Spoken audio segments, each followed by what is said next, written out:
Hello दोस्तों, नमस्ते प्रणाम। मैं घूंघट वाली 960 अपने यूट्यूब चैनल में आप सभी का स्वागत करती हूं। दोस्तों तो आज मैं लेकर आई हूं बहुत ही प्यारा सा कजरी गीत। कैसी लगे गीत कमेंट में ज़रूर बताइएगा दोस्तों, और गीत को पूरा सुनिएगा, चैनल को आगे बढ़ाइएगा। आप सबसे हाथ जोड़कर रिक्वेस्ट है, चैनल को आगे बढ़ाइएगा। हम त जाबई राजा कजरी खेलन के बिछाई रखना, आपन रतुली पलंगिया बिछाई रखना, आपन रतुली पलंगिया बिछाई रखना।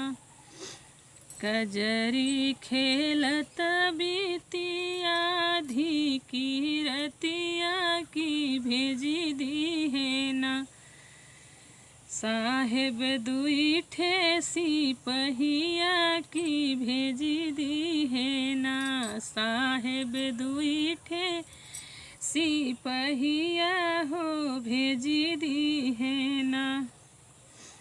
आए सिपहिया डेवढ़ी चढ़ी बैठल करई हो लागे ना, हमरे साहेब से चुगलिया करई हो लागे ना, हमरे साहेब से चुगलिया करई हो लागे ना। साठी मरदवा में तोहरी रनियावा खेलत बाटीना, कूदी कूदी के कजरिया खेलत बाटीना, हंसी हंसी के कजरिया खेलत बाटीना। खेली नी कूदी जब घर के लवट लेटे वही हो लागे ना, आपन ढल तलवरिया टेवई हो लागे ना, आपन ढल तलवरिया टेवई हो लागे ना।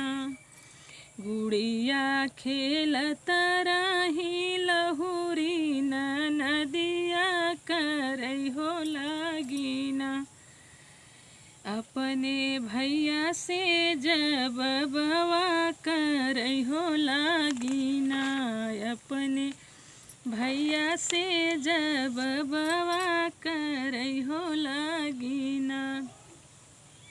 तोहरी त हवई भैया फाग फगुइया भौजी हवई ना, यही सावन के कजरिया भौजी हवई ना, यही सावन के कजरिया भौजी हवई ना। तो दोस्तों ये था मेरा प्यारा सा कजरी गीत। कैसे लगे गीत कमेंट में ज़रूर बताइएगा दोस्तों, और मेरे चैनल को सब्सक्राइब करना, वीडियो को लाइक करना। फिर भी मिलूँगी कोई अगली नेक्स्ट वीडियो में अच्छे गीत के साथ। तब तक के लिए नमस्ते प्रणाम।